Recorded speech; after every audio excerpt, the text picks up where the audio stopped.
আজ তাহলে আজকের বক্তব্য, আজকের মাহফিল, আজকের মঞ্চ, এগুলো কিসের মঞ্চ? আজ তো মাইকের গঞ্জন আছে, আজ তো আলো আছে, আজ তো মিডিয়া আছে, কিন্তু এই সমস্ত জিনিসের মধ্যে ঘাপলা একটাই, সেটা হচ্ছে নিয়তের ঘাপলা।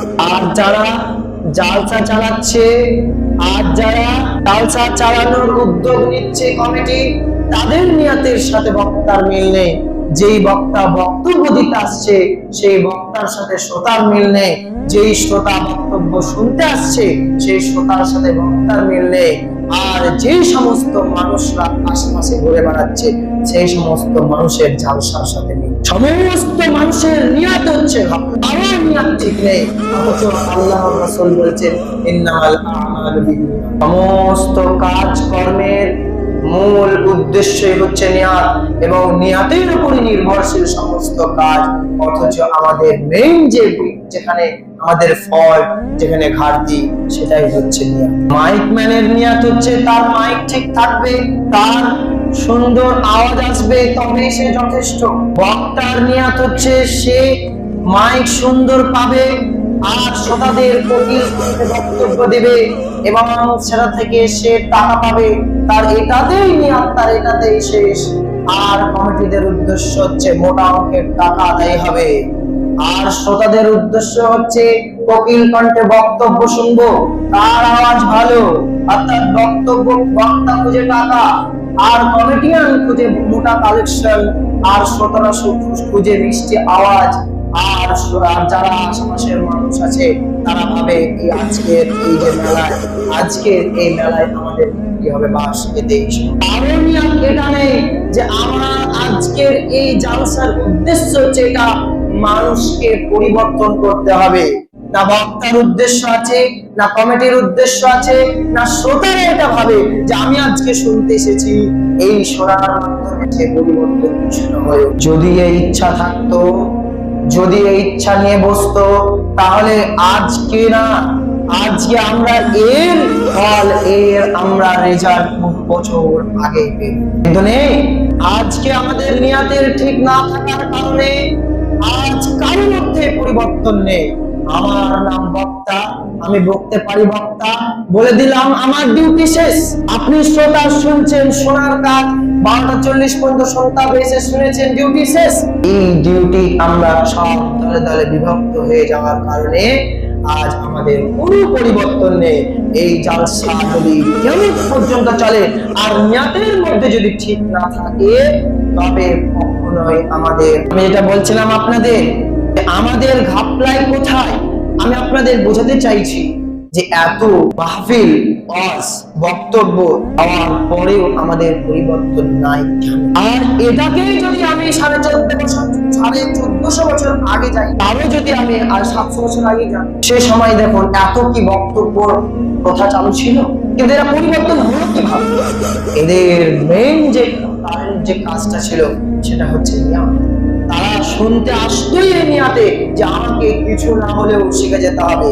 আমরা যদি মুহাদ্দিসদের জীবনী পড়ি, ইবনে হাজার আসকালানী যিনি বুলবুল মারাম লিখেছেন, তিনার একটা অভ্যাস ছিল যে তিনি যখন একটা হাদিস পড়তেন, দ্বিতীয় হাদিস ততক্ষণ পর্যন্ত জানতেন না, দ্বিতীয় হাদিস জানার চেষ্টা করতেন না ততক্ষণ পর্যন্ত, যতক্ষণ না যে হাদিসটি জেনেছে, যে হাদিসটি পড়েছে সে হাদিসের।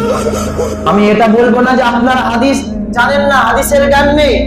আপনি আমি অনেক মুফতি, অনেক বড় মুফতি, আপনার আমার মধ্যে অনেক জ্ঞান আছে, কিন্তু কিসে ভুল? আপনার মধ্যে মানার মধ্যে ফল মানি না। তার জন্য আমাদের একটা শিক্ষক বলতেন যে জানার নাম ইমান নয়, মানার নাম ইমান। আবু জাহেল, আবু লাহাব অনেক জ্ঞান ছিল তাদের উপর হাদিসের, কিন্তু তারা মানতো না, এই জন্য তাদের আজকে পরিণতি। তাহলে আপনি আমি আবু জাহেল আবু লাহাবের থেকে কতটা ভালো হয়ে গেলাম? আমি আপনি তো জানি, আমরা আপনারা কজন জানি না যে 5 ওয়াক্ত নামাজ পড়তে হবে? আমি আপনি কজন জানি না দাঁড়িয়ে রাখতে হবে মুসলিম হিসাবে? আমি আপনি কজন জানি না যে আমাকে ইসলামের পথে আসতে হবে, প্রকৃত মুসলিম হতে হবে? কারণ আল্লাহ তাআলা বলেছেন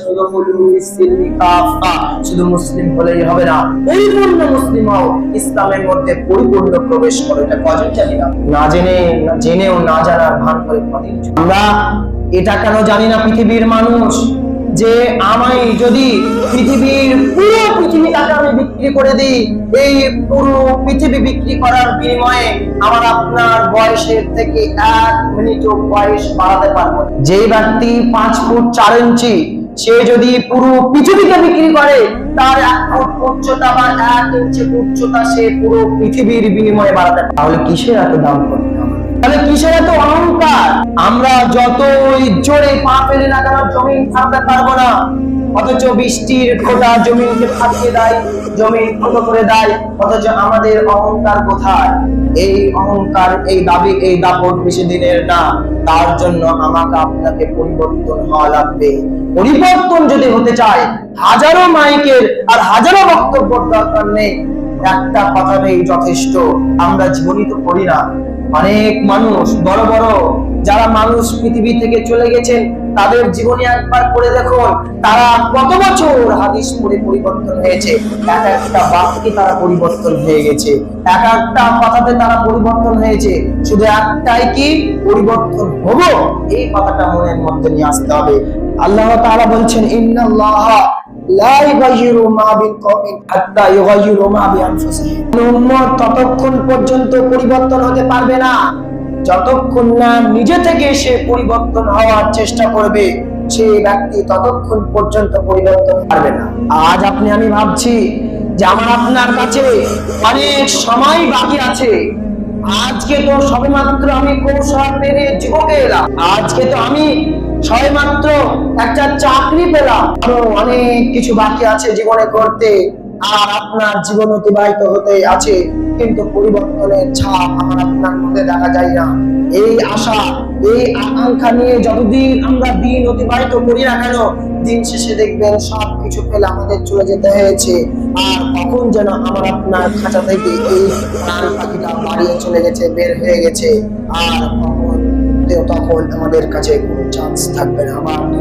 কারণ আমরা যখন কিয়ামতের দিনে মানুষদের কিভাবে শাস্তি দেওয়া হচ্ছে দেখবো, বা যখন আমাদের কিছু মানুষকে দেখবো যে তাদের বাম হাতে আমলনামা দিয়ে দেওয়া হয়েছে, আর তখন আমরা আফসোস করব, আল্লাহ তাআলাকে বলবো, আল্লাহ তাআলা আরেকটু চান্স দেন, আবার আমরা দুনিয়ায় ফিরে যাই, এখন আর কোনো রকম খারাপ কাজ করিও না, পরিবর্তন হয়ে দেখিয়ে দেবো। আল্লাহ তোমাকে কাকে বলে তোমার বান্দা সেটা দেখাবো। আল্লাহ তাআলা বলবেন, না, ইউ হ্যাভ নো চান্স, তোমার কাছে আর কোনো চান্স নাই। যা সময় দেওয়ার দিয়ে দিয়েছিলাম, তোমাকে আমি সুবর্ণ সুযোগ দিয়েছিলাম বান্দা, তোমাকে তো আমি বলেছিলাম তুমি যত খারাপ কাজ করার করে নাও, কিন্তু মৃত্যুর আগে আগে যদি তুমি তোবা করে নিতে পারো, আমি আল্লাহ তোমার জন্য আমি আজ সমস্ত তওবা নিয়ে হাজির আছি, সব তওবা করে দেব, গুনাহ মাফ করে দেব। শুধুমাত্র মাফ করে দিয়ে ছেড়ে দেব না, ইবাদদিল্লাহু সাইয়্যাত হাসানাত, সমস্ত গুনাহ জিনিসগুলোকে ভালোতে পরিবর্তন করে তবু তোমার কাছে সেই সময়টুকু আছে। তোমাকে আমি বলেছিলাম যে আমি এই সমস্ত পৃথিবীর যত মাখলুক, সমস্তর মধ্যে থেকে মানুষ তোমাকে আমি আশরাফুল মাখলুকাত হিসেবে তৈরি করেছি, এবং এই ঘোষণাও দিয়েছিলাম আমার কোরআন মাজিদের মধ্যে, ওয়া খালাকুল জিন্না ওয়াল ইনসা ইল্লা লিয়াবুদুন, আমি মানুষ এবং জিনকে শুধুমাত্র আমার ইবাদত করার জন্য তৈরি করেছি। তোমাকে আমি দিয়েছি অক্সিজেন, তোমাকে আমি দিয়েছি দুনিয়াতে থাকার জন্য যত কিছু লাগে, গাছপালা, পশু পাখি, এই আকাশ, আকাশ থেকে বৃষ্টি, জমিন, জমিন থেকে যত রকমের উদ্ভিদ, চরণ বিচরণ, যত কিছু প্রাণী করছে, সমস্ত কিছু তোমার জন্য আমি দিয়েছিলাম। আল্লাহ তাআলা কেন ঘোষণা করেননি যে আমি আসমান এবং জমিন, ওয়ামা ফিহা, আর তার মধ্যে যা কিছু আছে শুধুমাত্র তোমাদের জন্য দিয়েছি, লাকুম, তোমাদের জন্য দিয়েছি, তবুও তোমরা কেন আমার পথে আসোনি? এই সমস্ত কিছু দিয়ে শুধুমাত্র একটা জিনিস চেয়েছি, যে তুমি শুধু আমার ইবাদত, আর এটাই তুমি করনি। আপনাকে যদি একজন ব্যক্তি পৃথিবীতে চলার জন্য, আপনার বয়সের জন্য সব কিছু দিয়ে দেয়, আপনাকে লাক্সারি সবকিছু দেয়, 5 স্টারে হোটেলে থাকতে দেয়, আর সব কিছু ফ্রি করে দেয়, আর আপনাকে যদি বলে যে দিনে 5 বার শুধু আপনি আমার কাছে এসে হাজির দিবেন, আমি কি করবো না? আমরা ভাববো সব কিছু দিয়েছে আর এই কাজটা সম্ভব না।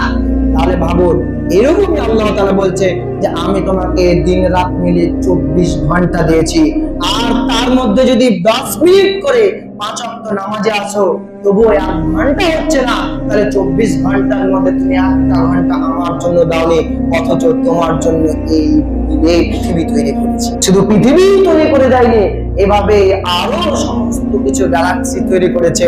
আর এই সমস্ত জিনিসই শুধুমাত্র আল্লাহ তাআলার বান্দার জন্য, অর্থাৎ মানুষ আর জিনেদের জন্য। আপনি যদি বলেন ঘাস আমাদের জন্য কিভাবে হলো, এই পশু পাখি আমাদের জন্য কিভাবে হলো, জিনিস নিয়ে একটু গবেষণা করুন, সব জিনিসই মানুষের জন্য। আল্লাহ রাসূল বলছেন যে তুমি আল্লাহ তাআলা বলেছেন মানুষদেরকে, আল্লাহ রাসূল আপনি বলে দিন আমি যাকে ভালোবাসি আর যাকে নাও বাসি সমস্ত মানুষের জন্য আমি দুনিয়াতে, সমস্ত মানুষের জন্য দুনিয়া সবকিছু দিলাম। আপনি ভাববো যে আমি তো খারাপ, আমি তার জন্য জুয়াখোর, আমি তার জন্য চোর, তবুও তাই ভালো মন্দই খাই, প্রতিদিন মাছ মাংস খাই।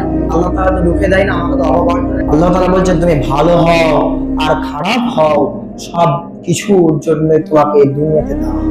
আমি যাকে ভালোবাসি আর ওয়ালাম ইউহিব, আর যাকে আমি ভালোবাসি না তাকেও দিই, কিন্তু কি দিই না, ইল্লাল ঈমান, কিন্তু আমি মুমিন ব্যক্তি ছাড়া ঈমান, শুধুমাত্র ঈমান যারা মুমিন তাদেরকেই দিই, যাদেরকে আমি ভালোবাসি তাদেরকে শুধু ঈমানটা দিই, আর দুনিয়ার যা কিছু লাগে ভালোবাসি আর নাই বাসি সব কিছু।